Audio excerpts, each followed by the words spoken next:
continuing on with our Nightmare in Elm Street series, we have part 5, The Dream Master, which is helmed by Stephen Hopkins. Now, it should be said that a lot of the directors working in these Freddy films want to have great careers. Hopkins himself would go on to do Predator 2 next, which is a really kind of fun sequel as well. Now, again, Freddy's back, and this time he's found a new way to invade the living world. And to be honest, it's a really kind of fun conceit. After surviving the Dream Master, Alice discovers she's pregnant, but her unborn child becomes Freddy Krueger's new gateway, giving the razor-gloved killer a terrifying way to continue his reign of terror.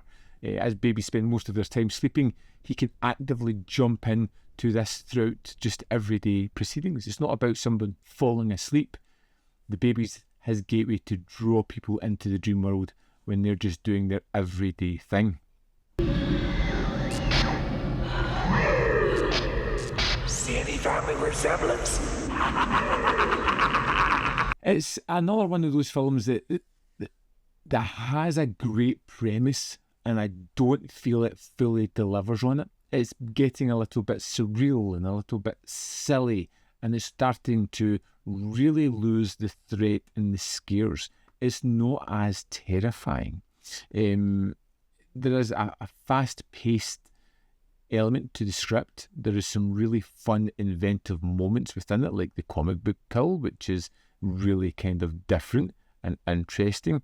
It has this kind of gothic horror feeling when it flashes back to the asylum sequences. Those are probably the most horrifying elements of the film, but it genuinely feels creepy and a little bit wrong in all the kind of right ways.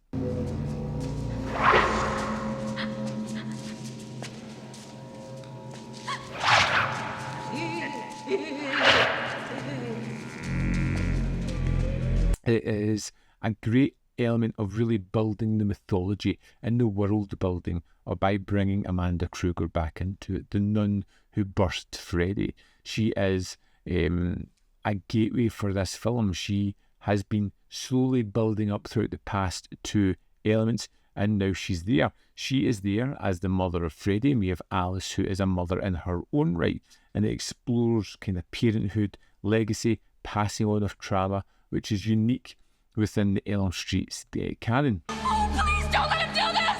Oh. Don't panic, Amanda. We have a breach back here. It's backward. There is some really, really kind of fun, grotesque elements in this, particularly Freddy's birth and his death. It's really just twisted. It's out there. It's a little bit weird and wacky. The effects used are just wonderful, and we're starting to see the budgets waning a little bit as the people coming back to Nightmare on Elm Street are dwindling. The budgets are getting less, and you can see that here. But you really feel as if they are making the most with this, particularly in those wonderfully delivered dream sequences that can be quite effective. As we flip between the fetus in Alice's womb and between the nightmares, as we kind of almost follow bodily parts to bridge real world to the dream world, it's really quite interesting visually. But it's the characters that I fall down on. They're not that engaging. Some of the moments are just empty. Super Freddy! Told ya! Comic books was bad for ya! The characters don't feel like they're there to build on anything. They are cannon fodder. They have a quirk, which is going to be used for them to die in a really kind of inventive and fun way. But it's starting to lose its luster.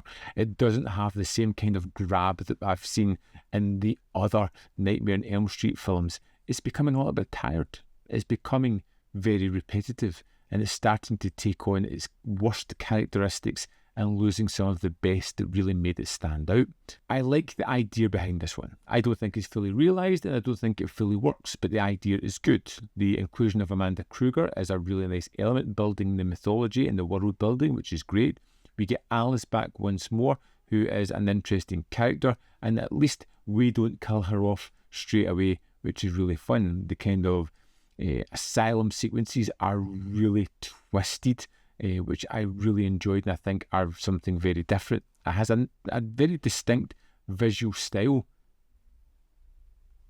but it doesn't have the real story to back that up.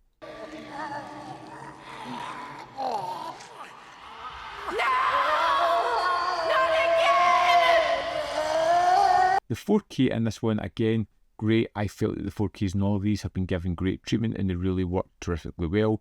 The HDR and the Dolby Vision works terrific. The soundtrack, the new remastered mix on it, just works incredibly well. And yes, it was nice to kind of round off this small trilogy within the first 5 films. 3, 4 and 5 are really connected. Really feel as if they're building on the mythos, and it was nice to get a kind of finality to that. It's a visually striking movie. I feel as if it's got a lot of visual ambition, moody design, but then in the same time there's elements that don't work. It could be budgetary, it could be story based, as they were just churning them out at this point. It's never really returning Freddy to its fullest cinematic glory, but if you're in a pinch, it scratches an itch, I suppose. I'd love to know your thoughts on The Dream Child. Let me know in the comment box below whether you love it, hate it, or fall somewhere in the middle. Where do you think it stands within the Nightmare series? As always, there is more content up here. You can see more of my stuff. In the description box below are links to Patreon, membership program, manvfilm.com. Always in which you can support. Thanks for watching. See you next time.